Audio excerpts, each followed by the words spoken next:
Hi everyone, my name is Amber, and for my video project I decided to do sexism.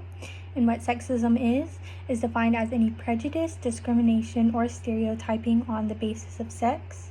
And I believe that this is a problem in our society today, especially within the classroom.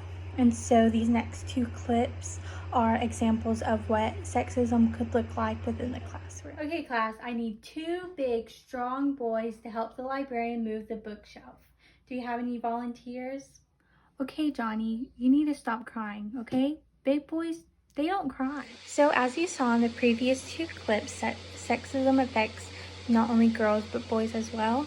And that sexism plays out in many other ways, such as saying that boys are better at sports than girls, or that girls are more academically successful than boys are, or even saying that boys are more of troublemakers than girls. And so these are other ways that sexism is evident within the classroom. An article published by Independent talks about how sexism affects schools. It states that in a survey of more than 8,600 young people and adults, more than 57% of teachers admitted to having made subconscious stereotypes about girls and boys in relation to sciences, technology, engineering, and mathematics STEM subjects. It states that more than half of parents admitted to the same subconscious stereotyping, and a further 54% of teachers claimed that they had seen girls dropping the subjects at school due to pressure from parents. So parents and teachers can have a negative influence on their students due to the stereotypes that they have about them based on their gender.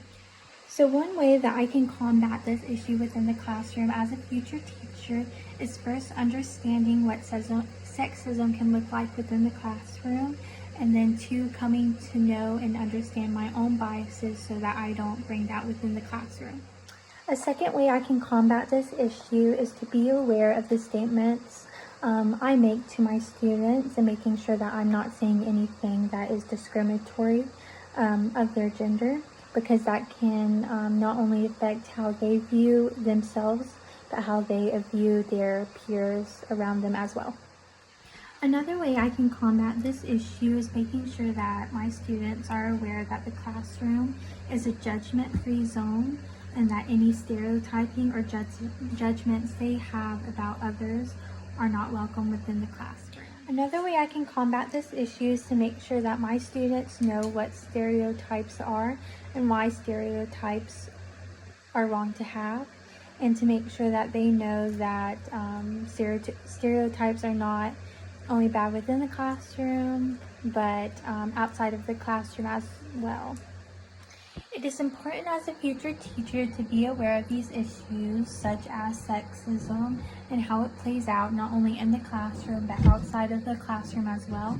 It's important to teach your students to show kindness and respect towards others, and to make sure that they know to treat them how you would want to be treated, not bringing in any stereotypes or judgments that they have.